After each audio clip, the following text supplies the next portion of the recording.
partie, les photographes, communément appelés les shooters, la fondation porcine, la couture, la coiffure, la restauration, le maraîchage, le BTP et la transformation et la valorisation de déchets.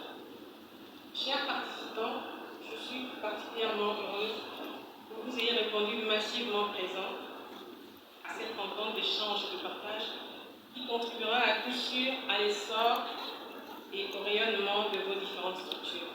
En effet, faut-il le souligner que la structuration est un outil de gestion pour les organisations. Elle permet d'apporter des repères et de connaître les rôles dans l'organisation. Elle contribue également à créer des emplois décents.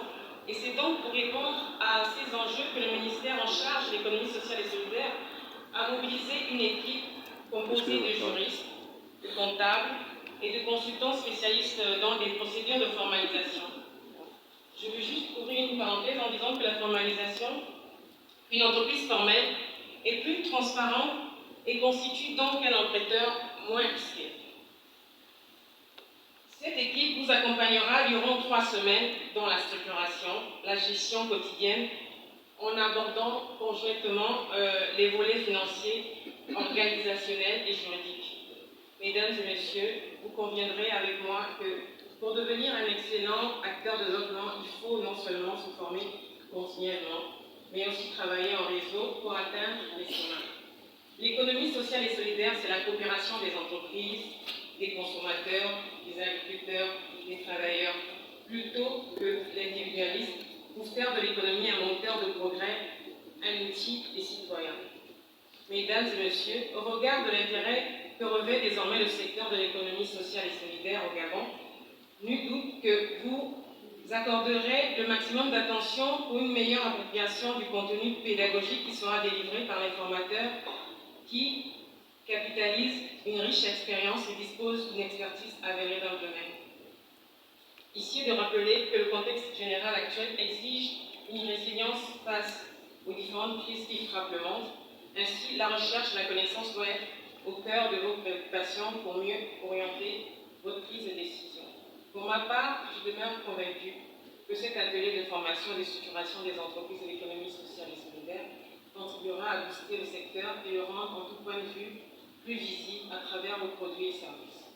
Le cap est donc fixé pour permettre à ce secteur de connaître son essor à travers une meilleure organisation des chaînes de solidarité et contribuer de manière substantielle au PIB. Enfin, il s'agit aussi de baliser la voie à l'essor et la multiplication des petites et moyennes entreprises en or, opérationnelles, rentables et responsables. Je vous remercie.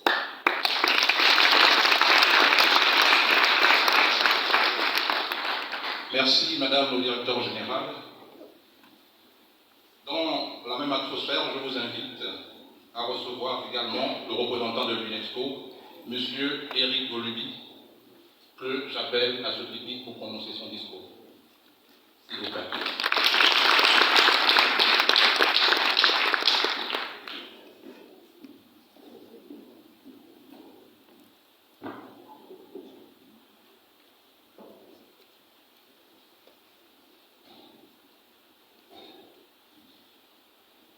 Monsieur le ministre du Commerce, des petites et moyennes entreprises, chargé de l'entrepreneuriat national et de l'économie sociale, porte-parole du gouvernement, Monsieur le ministre délégué auprès du ministre du Commerce, Madame la directrice générale de l'économie sociale et solidaire, Mesdames et Messieurs les secrétaires et directeurs généraux, Mesdames et Messieurs les représentants des organisations de l'entrepreneuriat social et solidaire, chers participants, distingués invités, Mesdames et Messieurs, c'est pour moi un réel plaisir de prendre part à cette cérémonie protocolaire d'ouverture de l'atelier national de structuration des organisations de l'entrepreneuriat social et solidaire.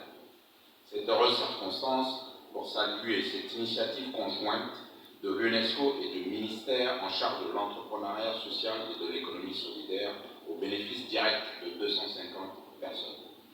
Mesdames et Messieurs, distingués invités, l'étude indépendante commanditée par le secrétaire général des Nations Unies sur les jeunes, la paix et la sécurité, dénommée les absents de la paix, nous recommande à tous de nouvelles économies alternatives pour réussir réellement l'insertion économique des jeunes, visant à améliorer la participation économique des jeunes dans la société, suivant une approche transformative, plutôt que de chercher uniquement à leur ouvrir l'accès à des systèmes économiques dont ils sont exclus depuis toujours.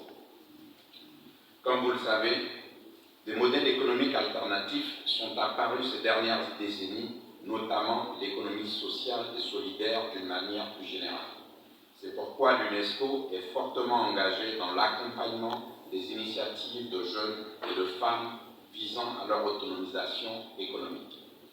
Mesdames et messieurs, distingués invités, l'approche de l'UNESCO vise à stimuler la capacité des jeunes et des femmes en tant qu'acteurs de changement, c'est-à-dire à les considérer non seulement comme des bénéficiaires, mais également comme des acteurs actifs dans la conception et la mise en œuvre des politiques publiques.